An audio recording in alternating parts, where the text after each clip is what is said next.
Assalamualaikum warahmatullahi wabarakatuh. Bertemu kembali dengan Bu Lili untuk kesekian kalinya ya. Untuk kali ini, bagaimana kabar kalian? Sudah berjalan pembelajaran tatap muka 100% ya. Bu Lili harap kalian tetap semangat. Walaupun sudah pembelajaran tatap muka 100%, tapi Bu Lili masih membuat video pembelajaran dengan maksud agar kalian bisa lebih mudah memahami materi yang Bu Lili sampaikan. Oke, untuk kali ini kita belajar tentang menyimpulkan isi teks tanggapan. Sebelumnya kita harus membahas dulu tentang gagasan pokok. Apa itu gagasan pokok? Gagasan pokok adalah gagasan tentang sesuatu sebagai pokok atau tumpuhan untuk pemikiran selanjutnya. Gagasan pokok terdapat di awal, dan akhir, atau menyebar di seluruh paragraf. Sedangkan meringkas merupakan penyajian singkat suatu teks dengan kalimat sendiri. Kejelasan urutan teks dan pokok-pokok isi teks perlu diperhatikan saat meringkas. Oke, untuk selanjutnya, bagaimana cara meringkas teks tanggapan? Cara meringkas teks tanggapan adalah sebagai berikut. Yang pertama, kalian harus membaca teks tanggapan secara menyeluruh. Yang kedua, kamu harus mencatat ide-ide pokok setiap paragraf teks tanggapan. Yang ketiga, kembangkan ide-ide pokok tersebut menjadi kalimat-kalimat yang disusun dalam bentuk baru dan berbeda. Sedangkan cara meringkas yang keempat adalah buatlah ringkasan teks tanggapan sesuai dengan isi dalam teks tanggapan tersebut. Ya, seperti itu ya caranya untuk meringkas. Selanjutnya, adapun teknik menyimpulkan isi teks tanggapan, yang pertama adalah dengan teknik generalisasi.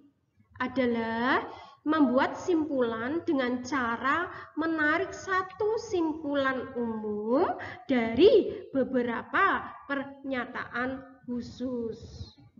Yang kedua, dengan teknik analogi, dengan membuat perbandingan antara satu pembahasan dengan pembahasan yang lainnya, yang mana pembahasan-pembahasan tersebut itu memiliki kemiripan. Sedangkan teknik ketiga dalam menyimpulkan isi teks tanggapan adalah dengan menggunakan teknik sebab akibat. Apa itu? Itu dengan cara menentukan simpulan dengan menjelaskan sebab, kemudian akibat yang ditimbulkan dari sebab tersebut. Ya, ini tadi sudah kita bahas mengenai teknik menyimpulkan isi teks tanggapan. Mari kita praktekkan ya. Kita praktekkan cara menyimpulkan teks tanggapan. Bu Lili beri contoh. Ini ada teks tanggapan tentang apa itu. Bu Lili bacakan. Kalian mencermatinya ya. Tentang apa? Nanti kita buat kesimpulan bersama-sama. Cermati ya. Aturan yang melarang siswa menggunakan telepon pintar selama pelajaran perlu digalakkan. Menggunakan telepon pintar hanya diperlukan pada kondisi tertentu saja di sekolah. Selama pelajaran berlangsung, siswa sering ketahuan bermain telepon pintar, baik itu menerima pesan, bermain video game, maupun lainnya. Pada tingkat yang paling parah, telepon pintar jadi ajang pamer di kalangan siswa. Laku-laku macam itu dapat mengganggu proses belajar mengajar. Pada pelajaran tertentu, guru akan memperbolehkan siswa mencari referensi atau membaca sumber tertentu. Dalam kondisi seperti itu, maka telepon pintar sangat membantu. Maka saya mendukung larangan penggunaan telepon pintar selama pelajaran, kecuali atas izin dari guru.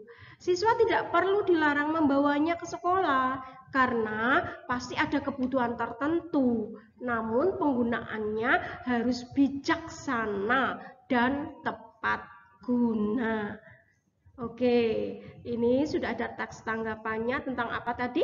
Tentang penggunaan HP di sekolah. Itu suatu polemik. Ya, kita bisa menyimpulkan apa kesimpulan dari teks tanggapan itu tadi?